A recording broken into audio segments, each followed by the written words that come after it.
తాకట్టులో ఉన్న బంగారాన్ని విడిపించి ఆ రోజు ఆన్లైన్ రేటుకే మేము కొంటాం. Sharma gold company. నమస్కారం. సుమన్ టీవీ ప్రేక్షకులకు స్వాగతం. ముందుగా సుమన్ టీవీ ప్రేక్షకులకు శ్రీ క్రోధినామ సంవత్సర ఉగాది శుభాకాంక్షలు. ఈ క్రోధినామ సంవత్సరం ద్వాదశ రాశుల వారికి ఏ రకంగా ఉండబోతుంది, నవగ్రహాల స్థితిగతులు ఎలా ఉన్నాయి, వాటి వల్ల ఎటువంటి ఫలితాలు వెలువడున్నాయి అనే విషయాన్ని తెలియజేసేందుకు మనతో పాటు ఉన్నారు శ్రీ వీర బ్రహ్మేంద్ర స్వామి ఉపాసకులు, ప్రాచీన సంఖ్య మరియు ప్రశ్నాశాస్త్ర నిపుణులు కృష్ణమాచార్యులు గారు. గురుగారు నమస్కారం అండి. జై వీరబ్రహ్మ జై గోవిందమాంబ జై. నమస్కారం అమ్మ. గురుగారు, గవ్వల శాస్త్ర ప్రకారం ఈ క్రోధినామ సంవత్సరంలో మిథున రాశి వారికి ఎలా ఉండబోతుంది? శివాయ బ్రహ్మణే నమ, వీరబ్రహ్మేంద్ర స్వామినే నమో నమ. జై వీరబ్రహ్మ జై గోవిందమాంబ జై. ఓం హ్రీం క్లీం శ్రీం శివాయ బ్రహ్మణే నమో నమ. ఆదాయం 5, వ్యయం 5, రాజ్యపూజ్యం 3, అవమానవారు. గోచారవశాత్తు దేవగురువు అయినటువంటి బృహస్పతి వ్యయస్థానంలోకి వస్తున్నా ప్రశ్నాశాస్త్రాన్ని అనుసరించి చూస్తే మాత్రం ఈ రాహు సంబంధమైనటువంటి మాయ కనిపిస్తుంది. ఈ రాహు సంబంధమైనటువంటి స్థితి మీనరాశిలో రాహు ఉండటం, కర్మస్థానం దశమస్థానం అవటం, మిథున రాశి జాతకుల యొక్క జీవన గమనంలో మిశ్రమ ఫలదాయకమైనటువంటి సంవత్సరంలో కూడా అనుకూలవంతమైనటువంటి ఫలితాలు అధికంగా ఉన్నాయి. ప్రత్యేకించి ఆర్థికపరమైనటువంటి అంశాలు, వ్యక్తిగతమైనటువంటి జీవితం, కుటుంబపరమైనటువంటి స్థితిగతులు ఇవన్నీ కూడా అత్యంత అనుకూలవంతంగా ఉండబోతున్నాయి. శుభమూలకమైనటువంటి ధన వ్యయం. ఎప్పుడైతే బృహస్పతి వ్యయంలో ఉంటాడో కొన్ని ముఖ్యమైనటువంటి విషయాల్ని మనం లాస్ అవుతామని చెప్తాం. కానీ ఇక్కడ బృహస్పతి వ్యయంలో ఉన్నప్పుడు ఏం చేస్తాడంటే డొనేషన్స్ రూపంలో మన దేవాలయాలకు అవ్వచ్చు, సేవా కార్యక్రమాలకు అవ్వచ్చు, శుభకార్య సంబంధమైనటువంటి విషయాలకు అవ్వచ్చు, మనం ఖర్చు పెట్టడమే అవుతుంది తప్ప వేరొకటి కాదు. కాబట్టి మిథున రాశి జాతకుల యొక్క మాటకు తిరుగుండదు. యోగదాయకమైనటువంటి ఫలితాలని పొందుతారు. ఆర్థికపరమైనటువంటి అంశాల్లో ధనం చేతికొస్తుంది, కానీ అన్యాయకరమైనటువంటి పరిస్థితుల్లో ఖర్చు అయిపోతుంది. ఇక ఒకే ఒక అంశం మిమ్మల్ని ఇబ్బంది పెట్టేది ఏంటంటే మీ ప్రమేయం లేకుండా, మీ జోక్యం లేకుండా జరిగినటువంటి సంఘటనలకి మీరు సంజాయిషి ఇచ్చుకోవాల్సినటువంటి పరిస్థితి. అది కుటుంబంలో అవ్వచ్చు, కార్యాలయంలో అవ్వచ్చు, వృత్తి ఉద్యోగంలో అవ్వచ్చు, సమాజంలో అవ్వచ్చు. మనకు సంబంధం లేనటువంటి అంశంలో మన యొక్క ప్రెజెన్స్ లేకుండా జరిగినటువంటి కొన్ని విషయాల్లో ఎవరో అతి జోక్యం వల్ల మనం కూడా వెళ్ళి ఇది మనకు సంబంధం లేనటువంటి అంశమని సంజాయిషి ఇచ్చుకోవాల్సినటువంటి పరిస్థితులు ఏర్పడతాయి. అంటే కొన్ని చిన్న చిన్న అపోహలు, అపార్థాలు, అపనిందలు వచ్చేటువంటి అవకాశం ఉంది. కాబట్టి ఈ విషయంలో కొంత మనం ఆలోచించవలసినటువంటి జీవిత లక్ష్యం నెరవేరుతుంది. స్థిర చరాస్తులకు సంబంధించినటువంటి విషయంలో మీ యొక్క ధనం అనేటువంటిది సద్వినియోగమవుతూ స్థిర చరాస్తుల్ని మీరు పెంచుకోగలుగుతారు. దీర్ఘకాలికంగా మీ లక్ష్యం ఏదైతే ఉందో ఆ లక్ష్యాన్ని నెరవేర్చుకోగలుగుతారు.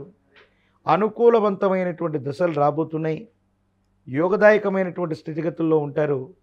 భవిష్యత్ అంతా అనుకూలవంతంగా ఉంటుందనటంలో ఎటువంటి సందేహం కూడా లేదు. పిల్లల యొక్క వ్యక్తిగతమైనటువంటి జీవితం, వారికి సంబంధించినటువంటి భవిష్యత్తు, విద్యా సంబంధమైనటువంటి స్థితిగతుల పట్ల మాత్రం ఏకాగ్రతగా ఉండటం చెప్పదగినటువంటి సూచన. అన్నీ బాగానే ఉన్నప్పటికీ కూడా వైవాహిక జీవిత సంబంధమైన విషయంలో భార్య లేదా భర్త వీరికి సంబంధించినటువంటి ఆరోగ్యం మిమ్మల్ని కాస్త ఇబ్బంది పెట్టచ్చు. దీర్ఘకాలికంగా లేకపోయినప్పటికీ కూడా ఒక సమస్య తీవ్రమైనటువంటి మానసికమైనటువంటి ఆందోళనకి గురి చేసేటువంటి అవకాశం ఉంది. కాబట్టి జీవిత భాగస్వామి, వారికి సంబంధించిన ఆరోగ్యపరమైన అంశం, వీటి గురించి జాగ్రత్తగా ఉండటం చెప్పదగిన సూచన. ఒకవేళ గనక మీరు వ్యాపారాలు ప్రారంభం చేస్తే ఈ సంవత్సరం భాగస్వామ్య వ్యాపారాలు కలిసిరావు. ప్రత్యేకించి మీరు ఏదైనా సరే కొత్త వృత్తి, కొత్త ఉద్యోగం, కొత్త కొలువు, కొత్త వ్యాపారం ఇవి చేయాలనుకుంటే మాత్రం మే 1వ తారీఖు లోపే నిర్ణయాలు తీసుకోవటం మంచిది. కొన్ని విషయాల్లో మనం నిర్ణయం తీసుకున్నటువంటి తర్వాత దీర్ఘకాలికంగా ఉద్యోగం రాకపోవటం, మనం అక్కడే స్తంభించటం, ఏం చేయాలో అర్థం కానటువంటి పరిస్థితులు ఉండటం, ఇలాంటి పరిస్థితులు ఉండేటువంటి అవకాశం ఉంది. కాబట్టి వీలైనంత వరకు కొత్త ప్రాజెక్ట్స్ మొదలుపెట్టడం, కొత్త వ్యాపారాలు మొదలుపెట్టడం, ఉన్నటువంటి కొలువులు ఉద్యోగాలు మానేసి వేరొక దానికోసం ప్రయత్నం చేయటం మాత్రం ఇది సఫలీకృతమయ్యే అవకాశాలు చాలా తక్కువ. వివాహ ప్రయత్నాలు ఫలించే అవకాశం ఉంటుందా? అలాగే రాజకీయ నాయకులకి ఎలా ఉండబోతుంది? దేవగురువు అయినటువంటి బృహస్పతి వ్యయంలో ఉన్నప్పటికీ కూడా ఆయన శుభకారకుడే. శుభకారకమైనటువంటి ధన వ్యయం అవుతుంది అంటే శుభకార్య సంబంధమైనటువంటి విషయాల్లో మనం గట్టిగా ప్రయత్నం చేస్తే తప్పకుండా సఫలీకృతమయ్యేటువంటి అవకాశం ఉంది. భవిష్యత్తు చక్కగా ఉంటుంది, కళ్యాణం జరుగుతుంది. ఈ రాశిలో ఉన్నటువంటి వివాహం కానటువంటి స్త్రీ పురుషులు ఎవరైతే ఉన్నారో ఒకవేళ మే తర్వాత ప్రయత్నం చేసినా శ్రీ క్రోధినామ సంవత్సరంలో కళ్యాణ గడియలు తప్పకుండా వస్తాయి, కళ్యాణం జరుగుతుంది, ఎటువంటి ఇబ్బంది లేదు. ఇంకా మరింత శుభ ఫలితాలను పొందేందుకు ఏ దైవాన్ని ఆరాధించుకోవాలి? ఎటువంటి పరిహారాన్ని వీళ్ళు పాటించాలి? వ్యక్తిగతమైనటువంటి జీవితంలో దేవతామూర్తుల యొక్క విశేషవంతమైనటువంటి స్థితిగతుల్లో ఇలవేల్పులు అని మనం పిలుస్తూ ఉంటాం. ఇది ఏ ఒక్క వ్యక్తి యొక్క కుటుంబాన్ని అనుసరించి ఆ వ్యక్తికి ఒక ఇలవేల్పు దేవతా స్వరూపం ఉంటుంది. మనకు తీవ్రమైనటువంటి కష్టాలు వచ్చినప్పుడు, ఇబ్బందులు ప్రతిబంధకాలు ఏర్పడుతూ ఉన్నప్పుడు ఇలవేల్పు యొక్క సహకారం లేదని పెద్దలు చెప్తూ ఉంటారు.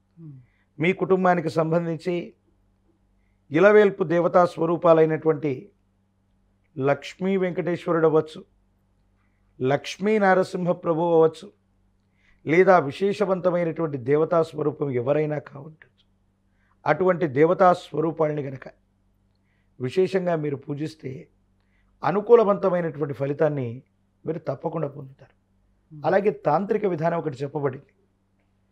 మారేడు సంబంధమైనటువంటి ఫలాన్ని తీసుకొచ్చి, మారేడు పత్రాన్ని తీసుకొచ్చి ప్రాచీనమైనటువంటి శివాలయ ప్రాంగణంలో పరమేశ్వరుడి ఎదుట ఉంచి మహాపాశుపతంతో కానీ, పాశుపత మంత్రాలతో కానీ, గోక్షీరంతో పరమేశ్వరుణ్ణి గనక అభిషేకించిన, అర్చిస్తూ ఉన్న ఆరుద్ర నక్షత్రం రోజు పరమేశ్వరుడి యొక్క పూజాది క్రతువులు విశేషవంతమైన ఫలితాన్ని ఇస్తాయి.